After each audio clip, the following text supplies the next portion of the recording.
This episode of the Nerf Herder Council is brought to you by Audible. Visit audibletrial.com/NHC for your 30-day trial and a free audiobook download.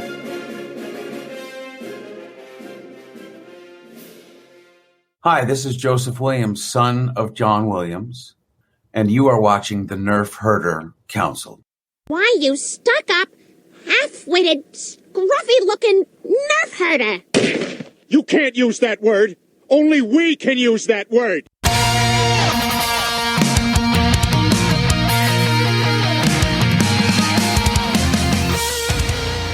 You're tuned in to the Nerf Herder Council, your source for Star Wars opinion, conversation, and debate.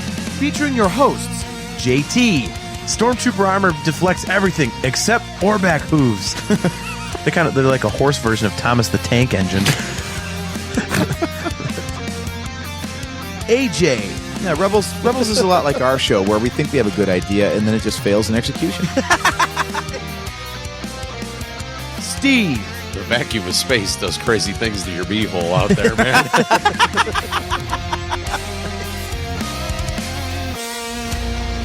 On this episode of the Nerf Herder Council, we dig into horror movie remakes. The good, the bad, and the really ugly. 2010's Nightmare on Elm Street, I'm looking right at you. This is the Nerf Herder Council.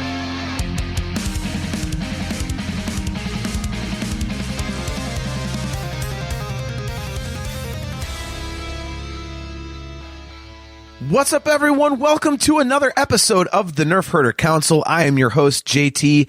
We are live on Facebook, YouTube, and Twitch. We are live every other Wednesday at those three locations at 8:15 p.m. Eastern Standard Time. As always, we are brought to you by Audible. Go to audibletrial.com/NHC for your 30-day trial and a free audiobook download. And don't forget that you can get your own customizable Nerf Herder Council swag at shop.nerfherdercouncil.com. Let me bring in AJ and Steve. How's it going, guys? What's up? What do you? Wow, a lot of energy from you guys right off the bat. That's good. I invested like 4 hours into a beautiful intro that we didn't use, so I'm aggravated. Do you want to restart the show? We can do that. No, it's too late now. See, we took all this planning to rebrand the show, and you guys are still falling into your crappy old habits. I can't. Oh, yeah, says the person that didn't get the video that I spent 4 hours on. Okay. I was never told there was a new video, so Check if I don't Google know that it's Drive, there, we share it with everybody. If you don't tell me it's there, I'm not just going to go rooting around the computer for shit. I wonder if Steve did something this week. I don't know. You got to tell me these things. Good Lord. So, oh man, we are off and rolling. So, as you can see, our background is scary. It's also not there in the drive, Steve. Yeah. Oh, there we go. How else did you see it then? We didn't. I think you sent me a text message with it or something. Point is, it's not there. It doesn't matter. Yeah. Oh, yeah. So moving on. Yeah, but what is there? I love wasting my time for show things that we don't use. It's good times. Well, hey.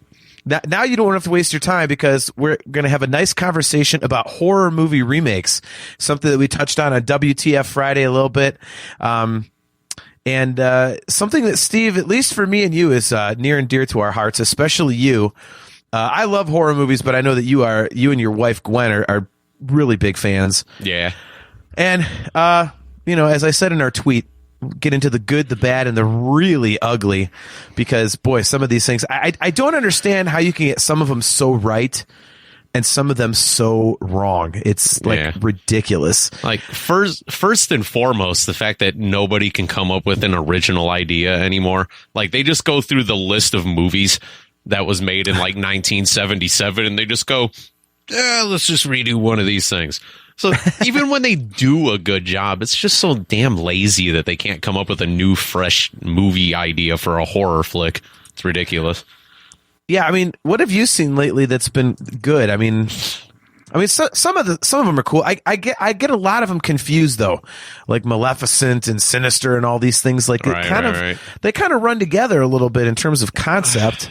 Like, would you consider The Purge a horror movie? It's funny you mentioned that because I was literally going to ask you that. I mean, it's kind of become like a crazy parody of itself. But the first one, is it more thriller or? Right. Like honestly, that is probably the closest thing to a decent in the past, like 20 years, like Saw and The Purge are like the closest things to legitimate, fresh idea horror movies that I've cared about. Yeah. What about Sharknado? Yeah. See, AJ, you're going to get educated on this episode. I can't believe you haven't seen a lot of this stuff. It's crazy. I would think that you'd watch these things, but apparently not. So, dude, the problem is movies are a social experience, which means you have to have like people that are also into these types of movies, and it's a lot harder to find those than you'd think. It's kind of a niche audience.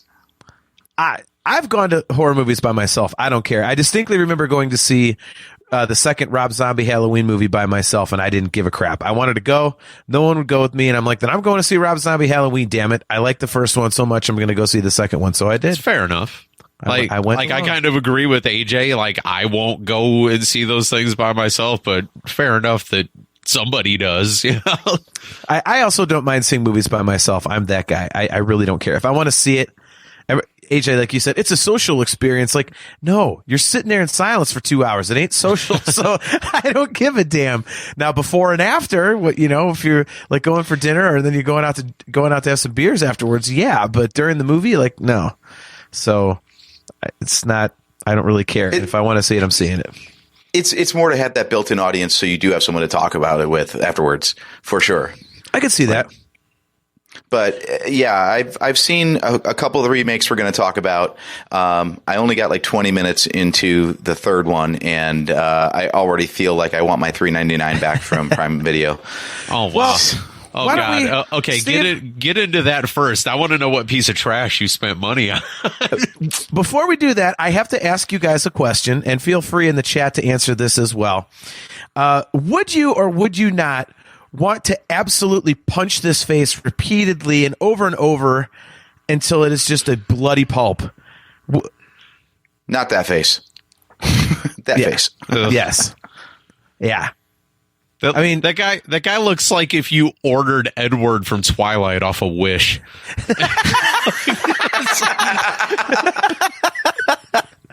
Dude, I mean, this is where we're starting. Yeah. This is where we're starting. So, the remake of A Nightmare on Elm Street. This guy lives till the end. If you look at this guy right now, are you going, I'm rooting for that guy? You're like, no, you're like, just off this a-hole, like immediately. He just looks unlikable before he even opens his mouth. And he walks around the damn movie with this look on his face for like 80% of the time. It's like, God, go away. It's like Austin Powers. Why won't you die? It's just awful. God, that's 2 times you've reminded me of that guy. Ugh. I had to bring him up just for you, Steve, because I know me and you just absolutely detest this guy. Appreciate that. Absolutely detest this guy. So we are starting there. Steve. Well, there's nowhere better to go than up when you start with the remake of Nightmare on Elm Street, okay? Exactly. All right, AJ, so you said you got 20 minutes into this thing, so we'll let you start. What were your impressions of having watched only a little bit of it? Makes no sense. Like, none. I get like the kind of like stinger thing of, oh, you show Freddy right off the bat and then you explain it later, but I'm 20 minutes in and they haven't explained a damn thing. He's already doing his Freddy shit, and you haven't told the audience who he is, why he's there, why he looks like a friggin', raisin, and he's just bad. It's just bad. He looks like one of the California raisins. Dude. That's an 80s reference for you. Yeah, it is. Oh, my God. The voice is bad. The makeup is so bad. So bad. Like, you can tell the guy's not talking. The guy on set is obviously not talking because, like, you see it's like a Muppet mouth. He's just pretty much able to go like, and there's like dialogue coming out. It's the dumbest thing ever. Yeah, I guess they tried to make him look like an actual burn victim, so they were going for like the realism of it. And it's like, and then the realism of the serial killer child molester who attacks you in your dreams. Got it. Well, cool. Now remember, that's the other thing. In the original, Freddy was a child murderer. Mm-hmm. In this one, he's a child molester. So not only did they basically soften it and try and make it real, like you said, the voice is just dumb. I mean, seriously, it's one of those things. Like as soon as I saw the promo photos for it, and I went, I mean, Steve, did you have the same reaction when you first saw Freddy? You're like, what the hell is that? Yeah. Is that softening though? Yeah, it's way worse to get killed than it is to get raped. Because at least rape, you survive. I mean, I can't believe I'm going to say this, but usually, boy, it just got real dark real fast. 10 minutes in. Damn. Wow. You know what I mean. You know what I mean. So, and it was like worthless too. Like he attacked the guy in the diner and killed him with like a knife that was on the table. Like it wasn't even a Freddy Krueger kill. And sadly, that was the coolest kill, wasn't it, Steve? Pretty much. Yeah. Can you explain that one to me? So that was his first kill, where Robert Englund's first kill was Johnny Depp on the damn waterbed on the flipping room. No, it wasn't. Robert Englund's first kill in the movie was Tina. It was the rotating room, but it was Tina flopping around. Yeah. Basically everyone thought Rod did it. Yeah. Here's what I don't get though. I thought Freddy could only attack when you're asleep. This guy was awake. Yeah, because he was standing up in. Well, no, he had his eyes closed. Yeah, he was just standing up. He had fallen asleep in the diner. Yeah, for some strange reason, him and that girl were the only two people at the diner. And she's like, "What are you doing?" And he's like, stabs himself in the throat. And it's like. Yeah. No. So he had fallen asleep, and he had the intro sequence where he goes through the kitchen. It's all haunted and creepy and shit. And then he snaps out of it. The waitress wakes him up at the table, like, "Dude, you can't sleep here." He's like, "Oh, I'm sorry." And then he looks at his palm of his hand, and it's all bloody. Okay.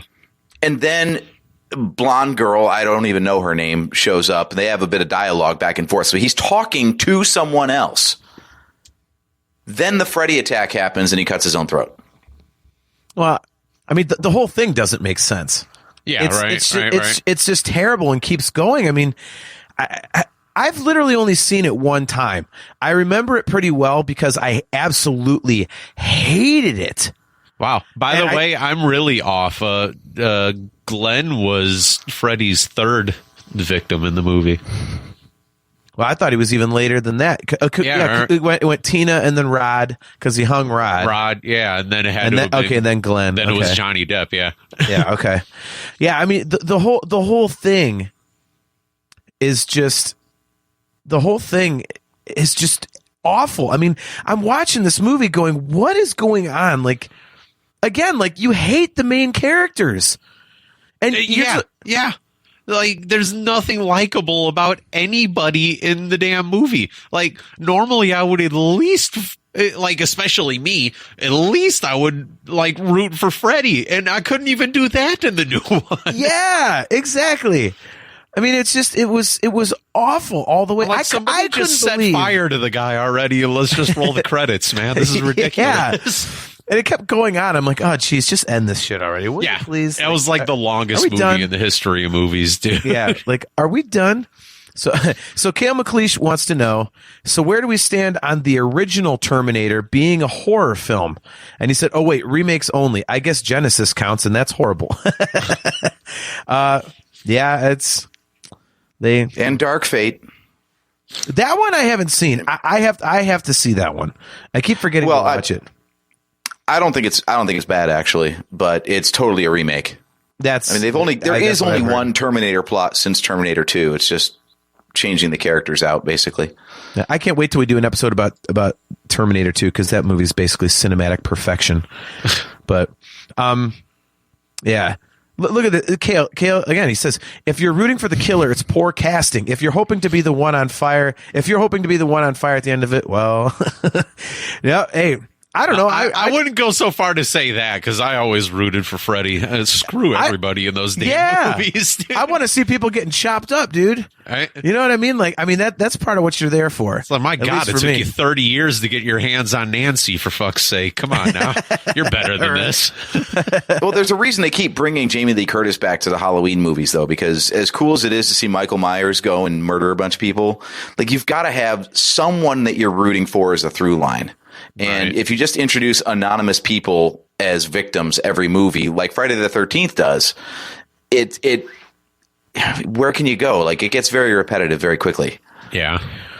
Well, I don't know. I mean, see, the Friday the 13th one is an interesting thing because in the original Friday the 13th, they couldn't show like a ton of blood.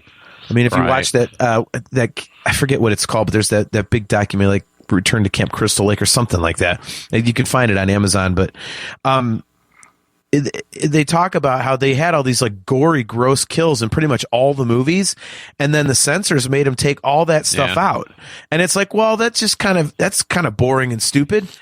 Yeah, because there was that handful of years that they weren't allowed to get away with any of that. Like, you remember, like they weren't even allowed to use their weapons in the Ninja Turtles movie, and Freddy technically he killed nobody in the fourth movie, or something. Like, it was just that weird batch of years that like you weren't allowed to have any of this cool shit in movies. And boy, they flipped that pretty quick. Look at this asshole. Steel Brony 17. JT got a face for horror movies. I don't see you on camera, you prick. That's funny. Oh my God. It's hey, by the way, we just set a record. It's our first ever live Twitch comment. Yeah. So we had some on the first Friday show that AJ and I did. We've never done it on StreamYard, so that's our first one. So Steel Brony gets the nod. So yeah, but good for him. Yeah, so back to Friday the 13th. I mean, I think that was one of the cool things about the remake was that, they could actually show some nastier stuff. Yeah, and so I mean that's one that I think a lot of people really don't like, but I actually don't have a problem with it. I thought it was kind of cool. I mean, there was some cool deaths in it and everything, and again, you could actually show the gore. Yeah. And I'm like, well, and that's the thing to me about these horror movies. Like, if you're not showing any gore, it's not really frightening to me in a lot of cases. Cause it's like, it's not what's there to be scared of. Like, yeah. Cause like, there's this like amount of like disbelief that you have anyways. Cause it's a movie and all that. Mm-hmm. But like, you go back and you watch, I remember, the first Hostel movie. And that scene where the guy was in the chair at the beginning, and they just hacked his Achilles on his feet, and he went to go stand up. That gave me the chills because I was just like, ooh, that looks too real. But like, you watch Friday the 13th, you watch some guy get his nugget lopped off by a machete, and you're just like, like, you're cool with that because there's that disbelief of a slasher movie. But you watch some of these other things like Hostel, and you're just like, ooh, why are they cutting that bitch's eyeball off? Like, dude, that's where Saw got it right. Yeah. Saw was amazing at doing both of those things, like the crazy death contraptions, but then like, was it the third one, I think, where dude had wasn't that like brain surgery or something? Like, he was dying of cancer, so they made him like operate on him. Something like that. But yeah, like I remember, I think it was 3 or 4, and then the way they like got right in close on the skull with the saw, and you just like heard it like going right into it, and you're seeing like the skull dust coming off of the saw. Yeah, wasn't that the autopsy in the beginning of one of them? I thought like they were doing Jigsaw's autopsy. No, Jigsaw had a brain tumor, and the whole reason for that movie to be was to get one of his victims to operate on him and take it out. So he's just like sitting there in a chair, and he's like awake and conscious and cogent and everything, and they're just like they're peeling back the scalp to expose the skull, and then they're sawing into the skull. And but like you said, Saw got it right too. Like, between that, you think about, like, I remember the one trap that they had the vial of whatever inside the box, and they had to stick their hand up through the knives, but like the way that it came down, there was no way to pull your hand back out of it, and I was just like, like, oh, that's so gross, man. Yeah, I don't know.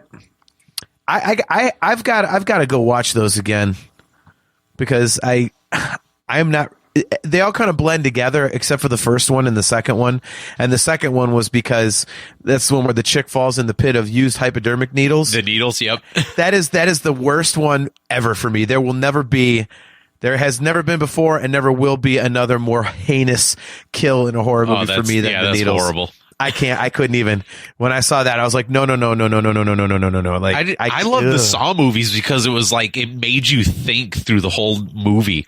Like normally I'm not that kind of guy, but the fact that you're sitting there, you're trying to piece together everything and try to figure out what was going on by the time they gave you the answer at the end of the movie.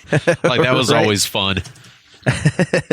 So, all right. So, Steve, do you remember the Friday the 13th remake at all? The only thing that is like sticking out in my mind, two things. I remember the guy from Supernatural being in it. Yes. And I remember being aggravated, even though it was a horror movie and everything is disbelief. I remember being aggravated that they put him in the wood chipper and then he was like alive 15 minutes later. And I'm like, what the fuck is this? Is he in the T2? Like, how is this a thing? Like, how is this a thing? They just stuck him in a wood chipper. He just turned into mashed potatoes on the other end of that. Now he's slashing people up with a machete again. What the hell's going on? Well, it's that, like you said, disbelief. But all right.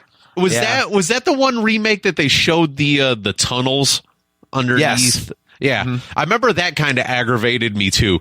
Like, because there was something ridiculous about the fact that Jason could just walk and catch up to anybody while they were running their asses off through the woods.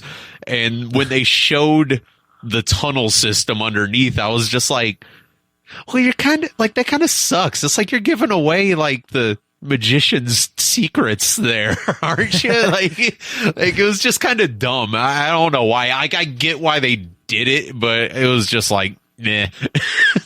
Hey, it's our buddy Thrasher. He's right. He killer cut. Yes, the extended version. Yep. What's up, man? Good to see you again. Yeah, I didn't. Okay, so what's worse, the fact that if you don't see that stuff, you're like, okay, how is he covering all that ground in such a short period of time? Or when they show it and actually bring at least a little bit of, reasonable logic to it. Then you're like, well, now it's too which one's worse? I mean, I don't know. I feel like it's the old saying to like keep your mouth shut and be thought a fool, then open your mouth and remove all doubt. Like, right. Unless you're going to have a really good answer, don't even try. Yeah. Don't even try to provide one. Right. Right. Like, there was always that part of watching a Friday the 13th movie that, like, you got pissed off when that chick was running through the woods and you're just like, bitch, why are you tripping over everything? Like, you kind of want that to happen. You get to a point that you see it so much in 1980s slasher films that you just expect it. And then they show the tunnel system and you're like, I'd rather see the bitch trip over a twig and fall. Right. Yeah, I don't know. I didn't mind that one so much. Yeah, like it wasn't like a hatred thing. It was just like, I don't need that. Right. So the thing that bugged me about the Friday the 13th remake was that, like, I don't know, how would you guys characterize Jason? Like, he doesn't seem like much of a planner. He's more like just improvise. I'm around you and I feel like killing something. So what do we got? You know? It didn't seem like too much thought process ever went into what he, did out there at Crystal Lake. Right. So like in the remake, when he picks the dude off in the speedboat with was it a crossbow or a bow and arrow? Yeah, that was awesome. That is not Jason. Jason doesn't use a bow and fucking arrow. He uses a machete. Right. Or actually, to its credit, though, there is a great kill in there, though, with the mummy sleeping bag. Oh, yeah. Uh-huh. just whipping him against a tree. Like that's so Yes. brutal. I love it. Love it. Yes, I agree. Well, But that's like improv. It's not like he set that up ahead of time or anything, but this whole thing like, oh, this guy's going to be on a boat. Hold on. Let me go get my bow and arrow. Yeah, right. I'm an archer now. Like what? Yeah, they made him out to be like some weird hunter more than like just a crazy, Well, Kale nails it. He says he's an opportunist. I mean, I would go along with that. I mean, I don't know. Like, see, again, some of these things, like, I really can see both angles to it. Like, I could understand, saying, oh, he doesn't use a bow. He doesn't use a crossbow. Like, he uses a machete. Like, he did have like that spear in like the first or second movie or something too. So. Yeah. I mean, he used an arrow and stuff. I mean, yeah. So, I mean, I could see where you're coming from, AJ. I can get on board with that. For me, again, I know going in that I'm not going to see like Shakespeare. And right. I just really want to see people getting mauled and chopped to bits in really cool ways. So it's like I really don't. I don't really put too much thought into it. It's got to be. Again, a lot of people don't like this movie, and I don't have a problem with it. I mean, it's not like the Nightmare remake, which was abject shit the whole way through. Yeah. I mean, I said, like, I did not have a huge problem with the Friday the 13th remake, but like I despise the damn Nightmare one. I don't know if it was just that bad or if I'm that loyal to Robert Englund or if it was a mixture of both, but like, my God, that thing was trash. Well, I think the reason that one sucks so bad, I'm interested to get your guys' opinion on this, is because, with Michael Myers and like, characters like Michael Myers or Jason, they don't talk. They're just like a shape that beats the shit out of people. Yep. Whereas Freddy was like an actual character with like personality. Yep. And he was like, always a smart ass. Yeah. It's like, how are you going to recreate that? And especially the first movie, he was actually like really pretty terrifying. I mean, I don't know about you guys, but the first time I saw it, I was a kid and I was like, holy crap, this is like chilling my piss, like, so it's like, I mean, how are you going to recreate that? It's not like you just throw a guy in a hockey mask and have him go carve people up and you're like, okay, we got, Jason back. Like, I mean, it's different. So I think, and they went so far off of the source material with the character that it's just they tried to make it. They tried to keep a slasher feel, but make it realistic almost. That they were just like, oh yeah, a guy that is slashing, is a kid toucher and killing people in their sleep. He wouldn't be saying funny one-liners and stuff, and it's like, no, he would. Yeah. Because that's what we've been taught over the course of the last 40 years. Of course he would. Yeah. It was like, I always thought of it like when they put nipples on the Batman suit. It's like, okay, I get it. Like, if it's supposed to be a skin tight suit, okay. If he's smuggling raisins, then okay. Like, I get it. Like, technically you could say that, but it's like, come on, seriously? Like, what are you doing? I mean, stop it. Like, we get it. He was Freddy's just really excited to fight crime, man. What can you say? Apparently so. I think what you're talking about with the remakes, it kind of gets at something like, first question you've got to answer when you're doing a remake is why? Like, why do you need to make another movie that is somewhat similar, or at least borrowing from a movie that's already out there? Yeah. And there's a ton of that going around. I get the standpoint of like, like we were raised with like the George C. Scott version of A Christmas Carol from PBS, right? How many times has that been made and remade over the years? Like, everyone wants like their version. It's like our Star Wars thing, like we grew up with the original trilogy, but there's a whole generation that went and grew up with the prequels. So the prequels are their Star Wars. You could say it's kind of a remake of sorts, but it's everyone wants their own stories. So I get that, but like with the horror movie thing, you got a problem because like, are you going to stick close to the source material, in which case you're just retelling the same thing again? Because like you said, Jason and Michael Myers don't really have a lot of depth. They're voiceless characters that just murder people. So or you can go the Michael Bay route and you can like change up the character like they did with Freddy, but then it better be good, because if you're going to change something people already liked, you've got to come up with something better, or come up with a good reason to have gone away from the formula. Yeah. And I think that's where like Friday the 13th succeeds, because it's pretty straightforward with like what it does. It's just like, here's a Friday the 13th movie just made newer. And the Rob Zombie Halloween movies were like, here's all the camp stripped away, and we're going to make it like visceral and uncomfortable, and, you know, make it feel, you know, like hard to watch, like reading a Stephen King book. You know, it's like, it's like vulgar in your ear, or in your, you know, mind's narration kind of thing. Yeah. And then like the Friday, the Nightmare on Elm Street one, though, just doesn't work. No, it didn't work on any level. I mean, that is the perfect example of why you don't do them. And unless you know you're gonna nail it, and we're gonna get to some good ones here in a minute, but that was just so far off base that it was. I mean, I don't know what the hell they were even thinking. It was just. I don't know if they can do a worse one. I haven't seen a worse one. I'm sure there probably is a worse remake, but I've not seen one that I hate more than that. And by the way, everybody, quick show note: Steve just lost his power, so that's why he dipped out of here. So okay. if he gets his power back. He will be back on. If you want to see something awesome, go back a few minutes on the video feed and look at his face, the way it froze. He looks like the frickin' lady from It Chapter 2, like the old lady going nice, and just sitting there for a while. So I was like, what is he doing? But anyway, moving on to the, you know, number 3 of the big 3 horror characters in terms of remakes. And I'm in a minority on these, but I absolutely love the Rob Zombie Halloween remakes. The first one's obviously better. I mean, the second one was interesting because Rob Zombie did not want to make that movie, from what I've read. And so the kills are just they're just brutal. It's got one of my all-time favorite kills in the second one, where he goes out behind the strip club with that bartender manager guy and just literally stomps on his head until his head like splats like a watermelon. Like that was just incredible.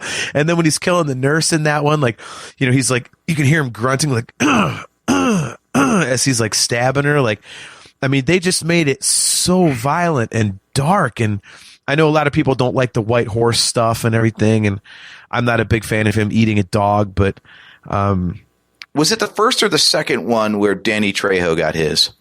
The first one, because that's when Michael Myers escaped the mental hospital. You know, a lot of people don't like it, you know, and again, here's one of those things I can see both sides of. You know, people don't like the fact that they showed Michael Myers as a kid, kind of gave some backstory and explanation of why he's such a kook or whatever. I personally thought it was kind of cool. You know, instead of just like, okay, well, he's a creepy little kid. Oh, look, he's insane now. He's murder. Like, I mean, I understand, you know, the benefits to both. It was much more, you know, suspenseful, I guess you would say, in the original. There's a word there that I'm just completely losing, but it's, you know, you don't know what the hell this thing is. That's why he was called The Shape in the original. And in the remakes, like, you know more about him, and it's like it's a little more sinister because you just absolutely know that this guy is like really effed up in the head. And I thought that the gore was cool, like when he beats up the bully with the tree branch, like that was cool, you know. And and he just, you know, starts going down that rabbit hole. And, you know, in the uncut version, it's, you know, there's some sick stuff in there, and I loved it. I mean, I really, really liked it. I mean, where do you stand on those movies? See, I've never really been a big fan of the classic horror stuff because it is campy as hell. So I actually tend to like the more modern stuff because it's with the times, but it is like making it feel like this is a real person who went through real things who could really exist. I think actually heightened the horror aspect instead of this just, you know, big anonymous motherfucker who just stabs the shit out of anybody and is basically invincible. Yeah. And like the thought of there being like a real person that could really do these things and live right down the street from you, you don't know, that to me feels scarier now than the anonymous threat that like the 70s and the 80s love to go with. Yeah. I actually like both. I think I love the character of Michael Myers for some reason. Something about the mask has always been really cool to me, and I like both. I mean, they're both different. It's the same character, but it's like a different take, I suppose, in a way. And I like it. I think they both present something interesting. You know, Kale McLeish says Rob Zombie at least has some interesting ideas. Each one is cut from a similar cloth, but there's still some big change between. Yeah, exactly.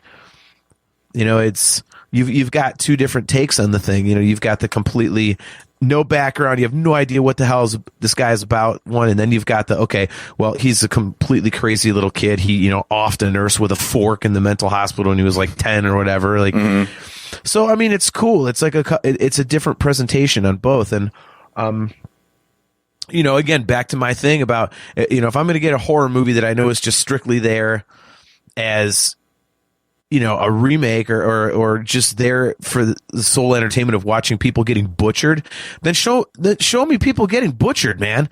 Like Hellraiser. I mean, it's not a remake, so we're not going to get too deep into that, but Hellraiser, man, they just have buckets of gore. I mean, I've got my background right now as one of the scenes, like, you know, Julia, you know, skinned, writing "Help me, I'm in hell" I'm in hell, help me on the wall in blood. Like, that's cool. That's what I want to see. So, you know, and the Rob Zombie Halloween movies gave that to you. I mean, they were messed up, and it was really violent when he was killing people. And that, you know, I think that fits. That's why it depends on which Michael Myers that you want to see. If you want the really kind of suspenseful one and the, you know, jumping out of the shadows one, well, then, you know, you got the original. If you want to see what you think in the back of your mind Michael Myers would do when he's off camera, the stuff that they're not showing you in the original, then you watch the Rob Zombie one. So I think the other thing that makes the Rob Zombie one it hits better for me is that they do take the time to make you at least somewhat care about the people he's killing. You know, like, like I said, the Danny Trejo character, he was like the janitor or something, I think, at the institution. They took the time to show that, like, yeah, he's being merciful and nice to this guy. He's basically, you know, kind of raised Michael, so to speak, in the asylum. So then when Michael offs him anyway, you're like, oh crap, man! Like, this is a nice guy. I actually care about what happens to this person. Yeah. So I think that the death scenes were like, they hit harder because you actually cared about who was getting killed instead of just how gorily they were getting done away with. Yeah, I agree. Oh, look, it's our buddy Joseph Wren. He says, stop remaking horror movies. New ideas, please. Oh, wait, you don't have any? You're fired. Find new writers. And then he says, you know what's better than the remake of Texas Chainsaw Massacre? The original Texas Chainsaw Massacre. I'm going to blaspheme right here and right now, and I'm going to say that you are wrong. I do not get why people like the original Texas Chainsaw Massacre. Don't tell me that there's a guy murdering a shitload of people with a chainsaw and then don't show me one fucking drop of blood, okay? It's not scary. It's stupid. All right. It's really stupid. That's like giving me a wrestling event saying we're going to have a freaking Japanese death match. And instead, you get a brawn panties match, okay? Right. Stop it. If it's a chainsaw massacre, show me a fucking chainsaw massacre, okay? Stop that crap. The remake was much better, I thought, and what was even better than that, the intro scene won it. The intro scene won it. I mean, come on. Dude, when that camera pull, like, out through the head wound. Yes! Oh my God, that was so good. So good. I knew that I was going to love that movie as soon as that happened. When it's like, you're all going to die or something. We like just blew, and then they're screaming, and the camera goes right through the hole in the head. I was like, oh my God, this is amazing.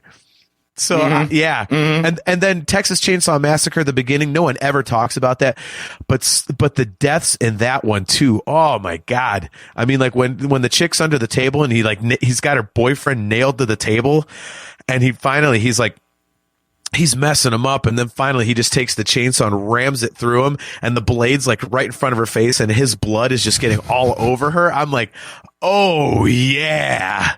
That's what I came to see. I have so many movies I need to see, man. I've got to see that, dude. It's fantastic. It's fantastic.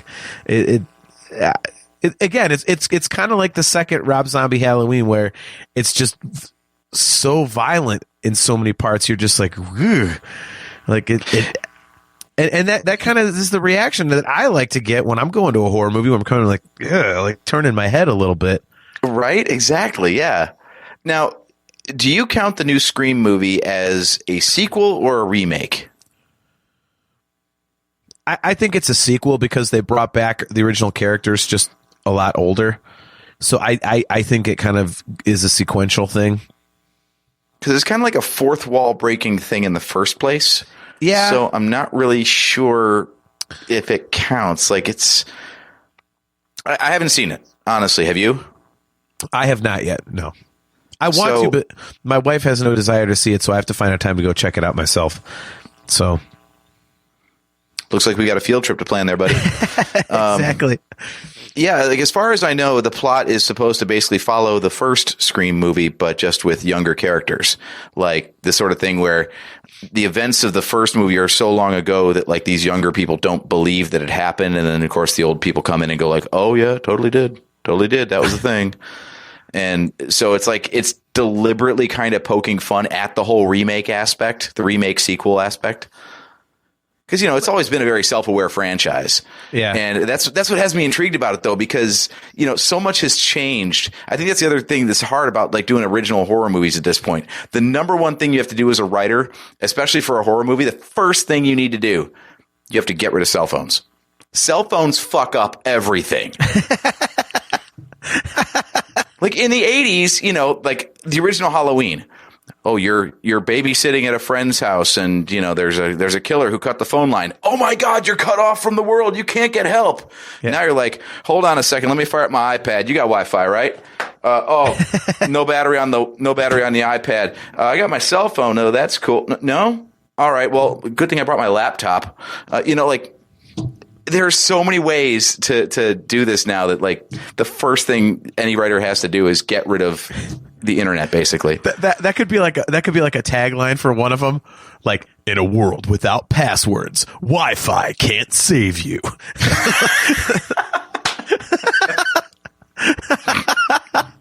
That would be awesome. Just all the technology screws them. It's like the 21st century version of Maximum Overdrive, where like Wi-Fi and laptops just completely decimate you. Look at Joseph Wren. Japanese deathmatch equals smoke bombs. Yeah, go watch Terry Funk versus Cactus Jack in the mid '90s in the Tokyo Dome and tell me that that's freaking smoke bombs, dude. It's actual C4.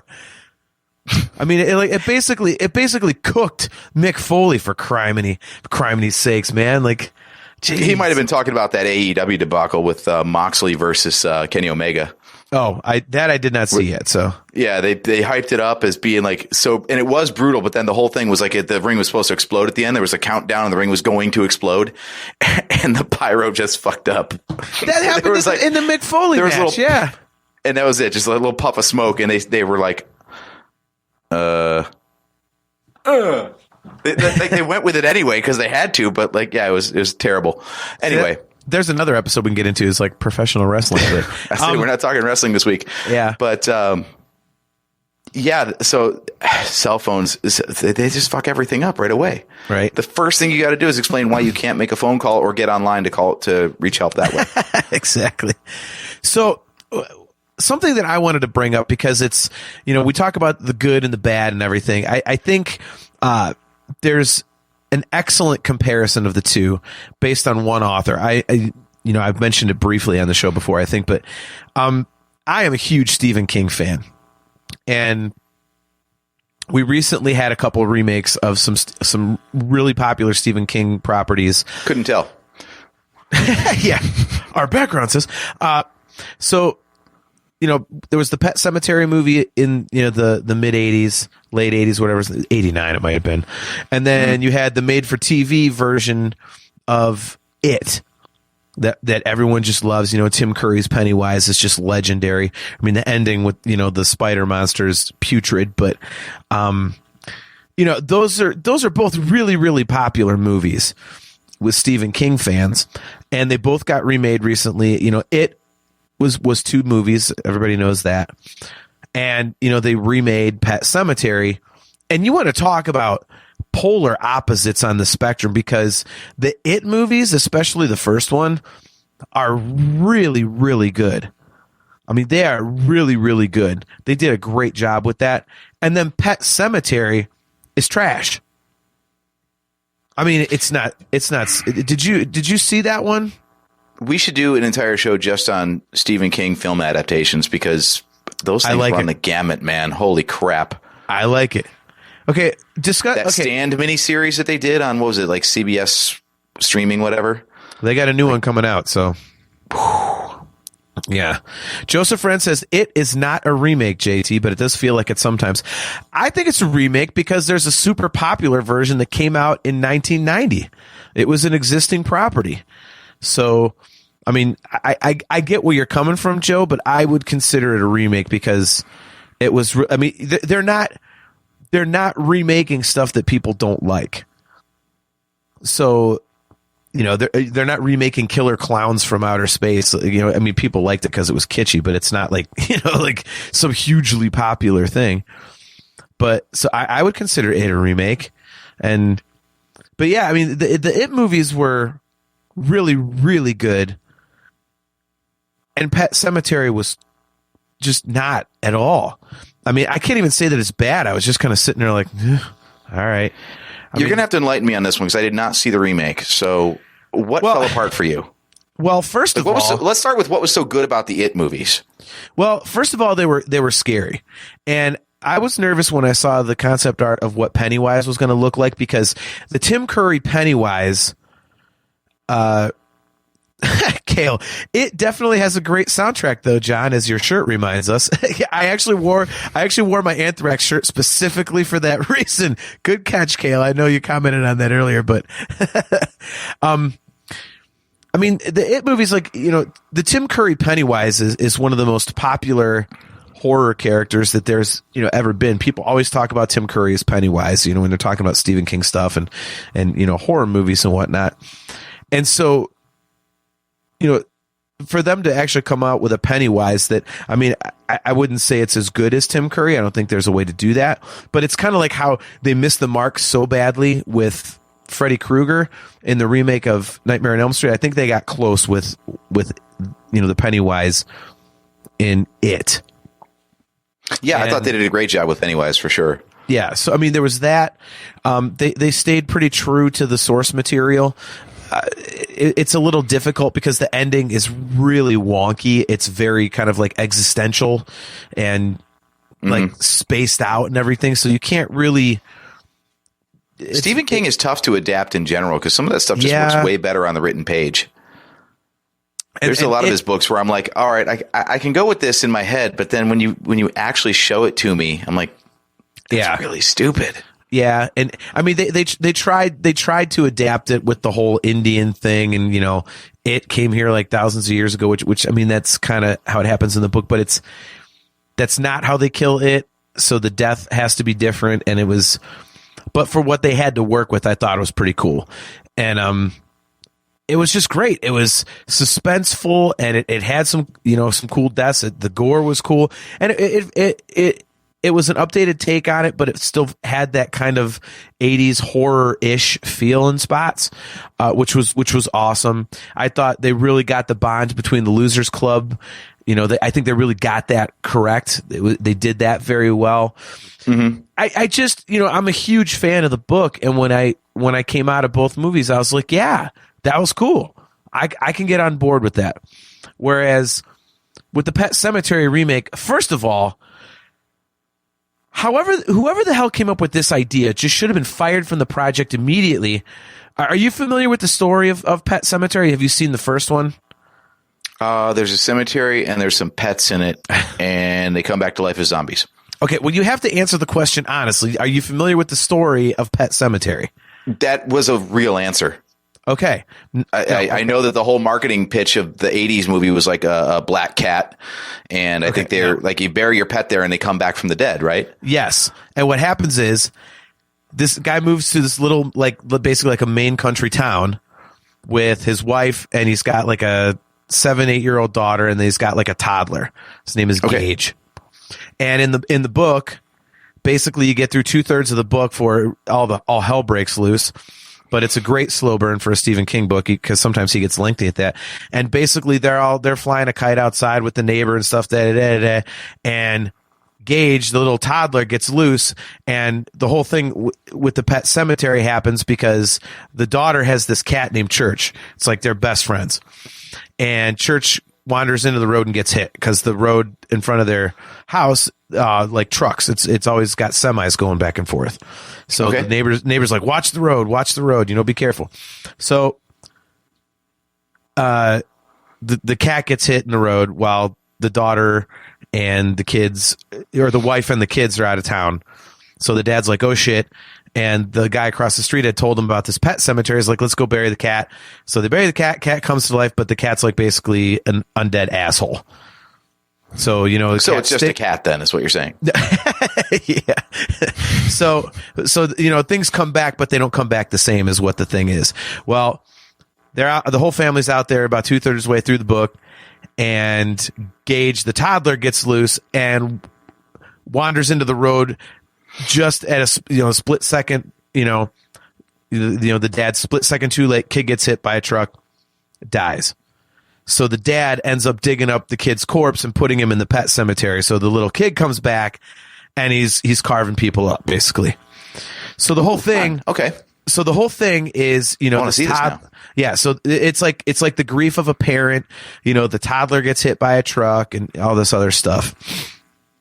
So in the remake, they have the daughter get hit by the truck. They completely change who gets hit, like who gets killed and stuck in the pet cemetery. And it's like, why would you do that? I mean, that right there. I couldn't believe it because when the movie came out, it had leaked that there's a big plot twist, and I'm thinking, how is there a plot twist? Like everybody knows what happens. So when it all went down, I went, you gotta be kidding me with this. Like, who did this? And then there's no suspense. It wasn't creepy like the original movie.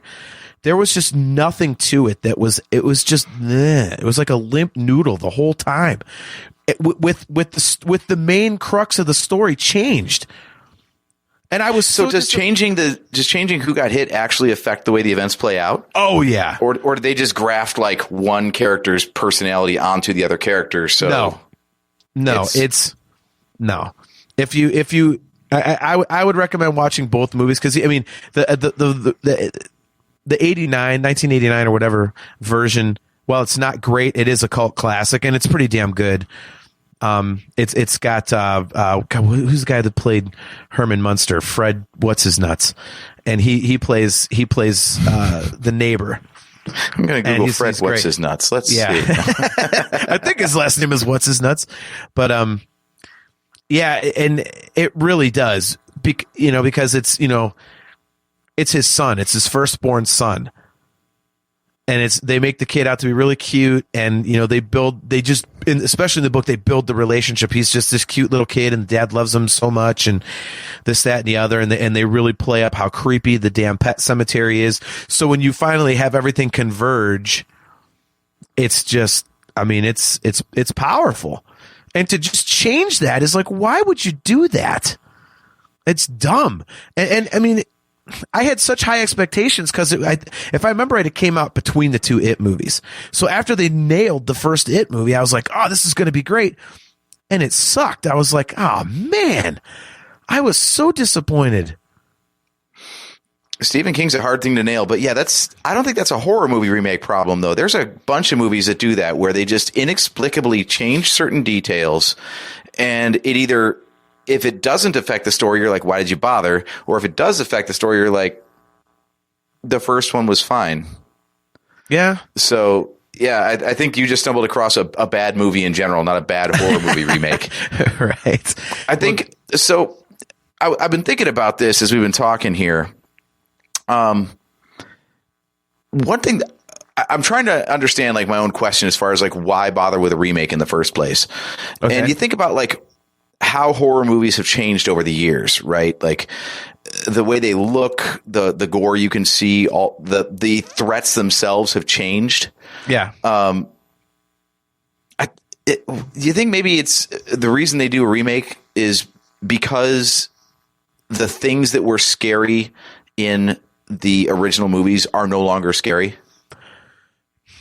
Because audiences adapt, you know, like there's only so many times you can see someone get butchered by an anonymous threat and be like, all right, what else you got? That's where you get the weird sequels, like as these stretch on, like, you know, they had to add a backstory to Jason in Friday the 13th. And then the Halloween movies got really weird with the occult and all that stuff when they, you know, wore out the Laurie Strode storyline. Well, I think, you know, as you alluded to and Kale said earlier as well, and, you know, Joseph Wren too, there hasn't been a lot of great new horror stuff, but there's an audience out there for horror. So I think the whole remake thing is basically the studio going, well, we have this audience for this particular genre, and we know that this is going to make us money if we just do this again.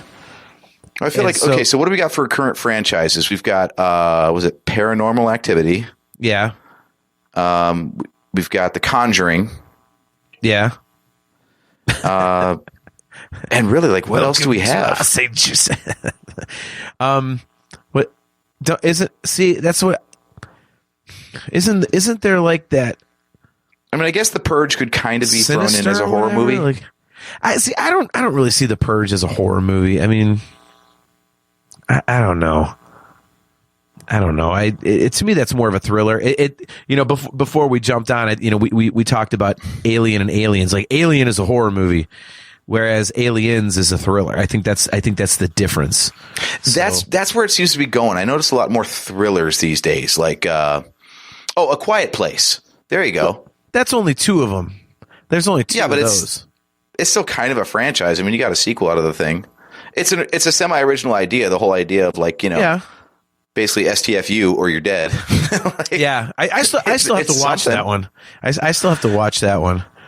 I watched one a couple of years ago. What was it called? It was, we were talking about it off camera. Was it Tyler Perry who did it? No, Jordan Peele. Jordan Peele. That's right. Yeah. Yeah. Like that one was like a horror movie, but it was, you know, a grounded horror movie where it was, you know, like a husband basically abusing the crap out of his wife, kind of a thing. Yeah. It's, Get Out. That's what it was. Get Out. Yeah, that's the one. Yeah. So like, it feels like all the new horror movie concepts coming out are usually like more grounded. Yeah. Like, I think reality is scary enough now that like that's what chills people's piss. Yeah. Right. Like. And it feels that way, like ever since like 9/11, you know, when all of a sudden, you know, the U.S. experienced an actual terror attack, it's like, oh crap, reality really is terrifying. We ignore a lot of stuff. Like all we got to do is point out exactly how dangerous real life is, and we've got a horror movie. Yeah. Joe's got a good answer for us. He says, more common than it should be. Most of the time, remakes of all types are to secure and extend publishing rights. Most contracts end if you don't do something with the property. I did not know that. Oh, there is a crap ton of like. I did not know that. There's a crap ton of Marvel movies you don't know ever existed because it was just studios trying to hang on to the rights when they were sold, like back in the 70s and the 80s. No kidding. I did not know that. Mm-hmm. Kale McLeish, if the world turned into A Quiet Place rules, I'd be dead within 40 seconds. You and me both. Yeah. I'd be a race for you too. I know. I'd be dead first, man.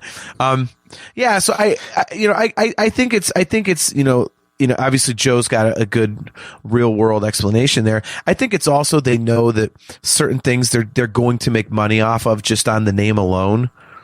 And so they go for it. But then changing the story, people want to have this bit of originality and put their own spin on things, but I mean, it's such a fine line.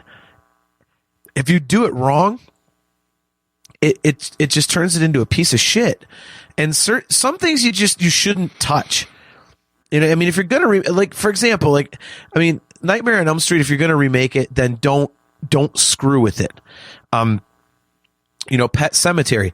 Don't make it to where Gage isn't the one that gets killed. Joseph Friend. All right, JT, it's Quiet Place rules. Oh, come on! And I'm dead. So, yeah, I mean, if you're going to do it, have some respect for the source material. I mean, I get if you want to put like a spin on it, like Rob Zombie did it right. We talked, kind of coming full circle here. He was respectful to the Michael Myers story by just adding some he kind of layered the character more. But it was still the Michael Myers we know. He's still in Haddonfield and all that kind of stuff.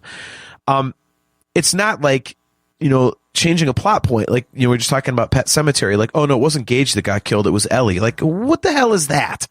Like, why even remake the movie if that's what you're going to do? I mean, I don't understand. What's the point? No one wants to see that. I've not met one person that was like, oh, I liked it better when they killed Ellie instead of Gage. Like, no, it's stupid. Like, that's not what happens. Stop. I wonder what the with rule it. is, though. If you're doing an adaptation of a book, is it a remake or is it just another interpretation? Like, did the new Pet Cemetery set out to remake the old Pet Cemetery movie from the 80s, or did it set out to do another interpretation of the book? That's a really good question. That is a really good question. I mean, for the sake of our discussion, we're saying it's a movie thing because there was already a version of that movie that existed, and now they're like doing it as like an update. And I mean, they're called remakes, pretty much. But man, just in general, that's a really good question. I think what we've learned from all this, though, to just put a little bow on it, is don't let Michael Bay touch anything. Yeah, right. I just realized that he also is responsible for the Ninja Turtle movies that came out recently. So I have not seen those, but yeah. So real quick before we get out of here, look, Steve, he's at least got on his his power phone back just in time to comment. He's saying Pet Cemetery was trashed here too. Though as a parent of a small child, I was glad they didn't show the kid get hit by the truck. Oh, stop that! None of that crap. Billions of people have little kids, and they thought Pet Cemetery was awesome. Don't be going down that route. Just stop that. It would be way worse. It was worse when the cat got hit. No animal violence in movies, but you can smash kids all you want. That's the rule. That's why Amityville Horror is one of my least favorite horror movies ever. Yes. No people die, but the dog does. Yes. Thank you. One quick question from Joseph Friend, and we can close up shop. But he says, "What about The Thing? The '80s remake with practical horror effects actually told a more effective story visually. The original was more psychological and happened off screen. Which is better?" I have only seen bits and pieces of the original, and I love the John Carpenter 1980s version of The Thing. The effects, like, they're those cheesy 80s special effects, those gory, goofy effects. And I think I just think it looks cool as hell. I mean, it's crazy. I mean, have you seen that one before? I have not. I suck with horror movies, man. That's why Steve lost his power at the worst possible time. This whole show was supposed to be you and Steve going nuts and me just like sitting back and. Well, now you're getting educated because now you've got stuff to watch. Like, yeah. The thing is basically like these guys are in Antarctica on a scientific mission and they're digging around in the ice and they uncover like some alien thing. And basically it's this organism that gets into their dogs. At least that's what happens in the 80s one. And so it's Alien 3. No, it's not. It's like, I would love to make that joke, but it mimics what it kills. So basically, it kills the dogs, but it just looks like the dogs. So you can't tell what the fuck it is. And then it kills the person, and the person's walking. So then all these guys are in this like shut up, scientific base in the middle of a blizzard in Antarctica. So they're stuck there. So it's the X-Parasite from Metroid Fusion. Good God, we are going down the nerd rabbit hole. It's a common trope, is my point. I'm sure Star Trek did it back in the 60s, too. In fact, it did. There was an episode of Star Trek where, there was an alien whatever that was killing people on a station and assuming its form. And it became a horrible clone fight between Kirks. And Spock couldn't figure out which one was the real Kirk.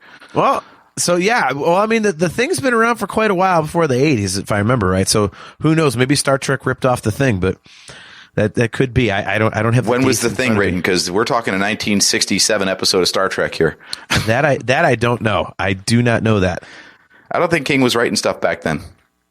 No, the thing is not a Stephen King book. Oh, it's not. No, it's not a Stephen King thing. No.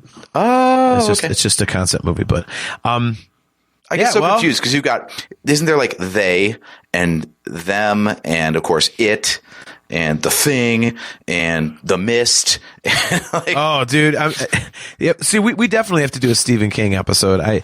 Maybe I'll do like a WTF Friday for that or something because that'd be cool. Oh man, I could talk Stephen King for hours, man. Like, I love it. Huge fan. Read most of his stuff. A lot of the movies are good.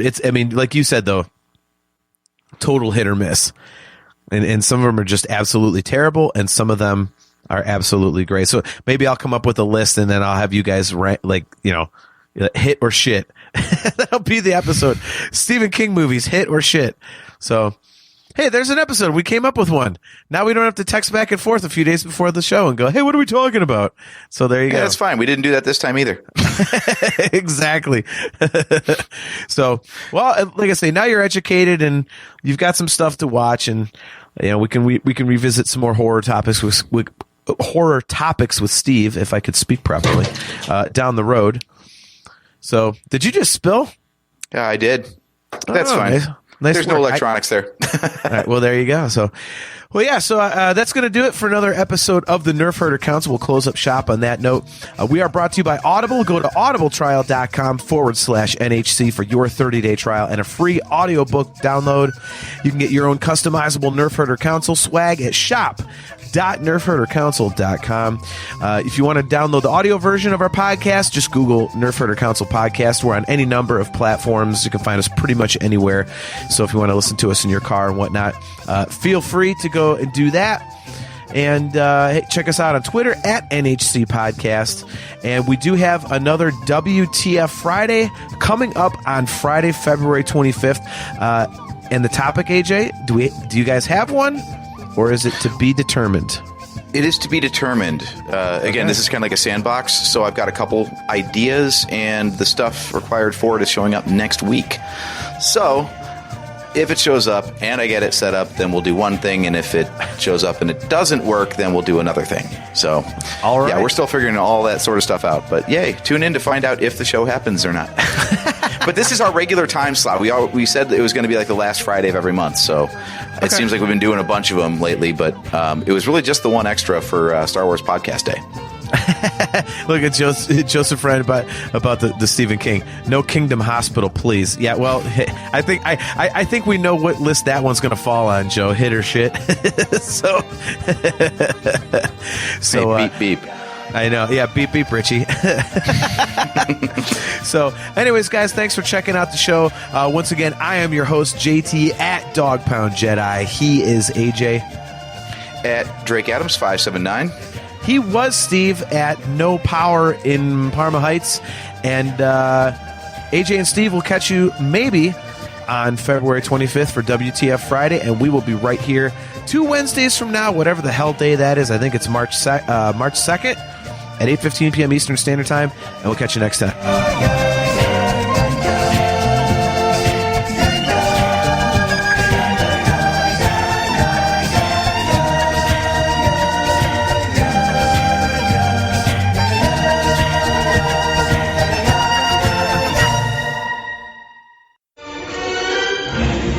This bucket of bolts is never gonna get us past that blockade. This bucket's got a few surprises left in her.